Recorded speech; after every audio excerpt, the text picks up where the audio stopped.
Hi అండి. నమస్తే. Welcome back to Ponaganti family vlog. ఎలా ఉన్నారు అందరూ? ఈరోజు వీడియోలో సింపుల్ ప్రాసెస్‌లో ఒక టమాటో పచ్చడి, నిల్వ పచ్చడి అనమాట. చాలా బాగుంటుందండి. ముందుగా టమాటోస్ అయితే ఒక హాఫ్ కేజీ అయితే తీసుకున్నానండి. చిన్న టమాటోస్ అయితే తీసుకున్నాను. ఇవి చూసారు కదా! ఈ విధంగా ముగ్గునివి అయితే ఉండాలన్నమాట. ఇవైతే శుభ్రంగా కడుక్కోవాలండి. కడుక్కున్న తర్వాత నేను చూపిస్తున్న విధంగా చిన్న చిన్న ముక్కలుగా కట్ చేసుకోవాలి. ఇదిగోండి ఈ సైజు ముక్కలు అయితే కట్ చేసుకోవాలి. ఇవి మనం మగ్గించుకోవాలన్నమాట. చూసారు కదా! స్టవ్ ఆన్ చేసుకొని ఒక మూకుడైతే పెట్టుకున్నానండి నేను. పెట్టుకున్న తర్వాత దాంట్లో ఏమి వేయాల్సిన అవసరం లేదు. ఈ టమాటో కూడా దాంట్లో వేసేసుకొని అవి మగ్గడానికి కొంచెం మనకి సరిపడంత ఉప్పు అయితే వేసుకోవాలి. దీంట్లో చూసుకోండి ఉప్పు.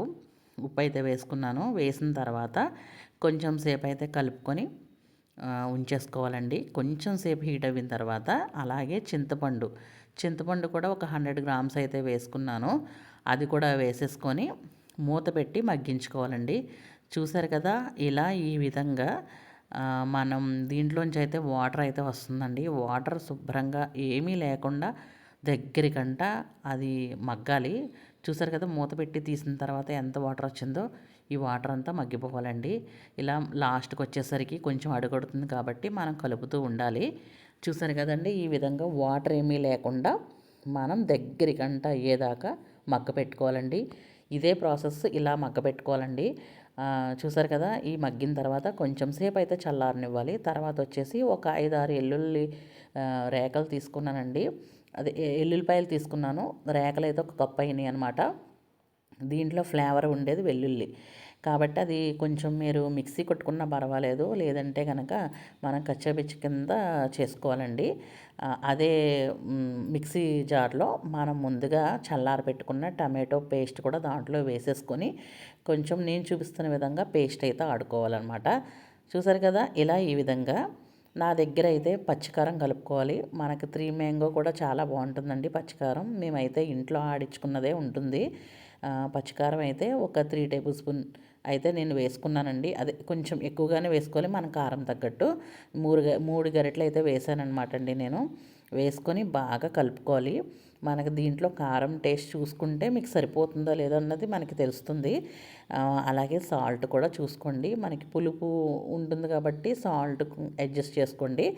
తర్వాత చూసారు కదా! ఇలా ఈ విధంగా అయితే మొత్తం అంతా కలిసేలా చూసుకోవాలన్నమాట.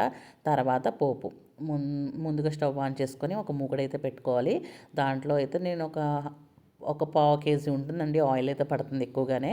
ఆయిల్ వేసుకొని ఒక 2 టేబుల్ స్పూన్ ఆవాలు వేసాను. తర్వాత ఒక 2 టేబుల్ స్పూన్ మెంతులు కూడా వేసుకోవాలి. వేసి లో ఫ్లేమ్లో అవి చిట్పట్లాడే వరకు మనం కలుపుతూ ఉండాలన్నమాట. మాడకుండా చూసుకోండి. అలాగే 2 ఎండుమిర్చి కొంచెం కరివేపాకు కూడా వేసుకోవాలండి. లో ఫ్లేమ్లో మనం అవి బాగా వేయించుకోవాలన్నమాట. చూసారు మంచి ఫ్లేవర్ అరోమా వస్తుందన్నమాట.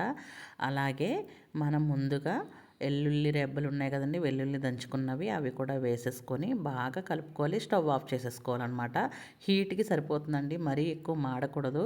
అది వేసుకోగానే స్టవ్ ఆఫ్ చేసుకొని కొంచెం సేపు అయితే అది కలుపుకోవాలి. చూసారు కదా! ఇలా ఈ విధంగా తర్వాత మనం ముందుగా పేస్ట్ సిద్ధం చేసుకున్న కారం కలిపిన టమాటో పేస్ట్ ఉంది కాబట్టి అది కూడా వేసేసుకొని మొత్తం కలిసేటట్టు కలుపుకోవడమే. అంతేనండి, చాలా ఈజీ ప్రాసెస్.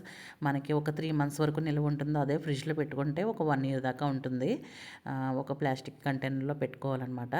చూసారు కదా! ఇలా ఈ విధంగా మనం బయట పెట్టుకుంటే మాత్రం ఎక్కువగా నిల్వ ఉండదు. మన ఫ్రిడ్జ్లో స్టోర్ చేసుకొని మనకి ఎంత కావాలో అంత తీసుకోవడమేనండి. చాలా చాలా బాగుంటుంది. ఇది రైస్లోకి, చపాతీలోకి, మనకి దోశలోకి అయితే చాలా బాగుంటుందన్నమాట. చూసారు కదా! ఇలా ఈ విధంగా ట్రై చేయండి. చాలా బాగుంటుంది. సింపుల్గా ఉంటుంది. నచ్చితే లైక్ చేయండి, షేర్ చేయండి, సబ్స్క్రైబ్ చేయండి, బెల్ ఐకాన్ కొట్టండి. Thank you all.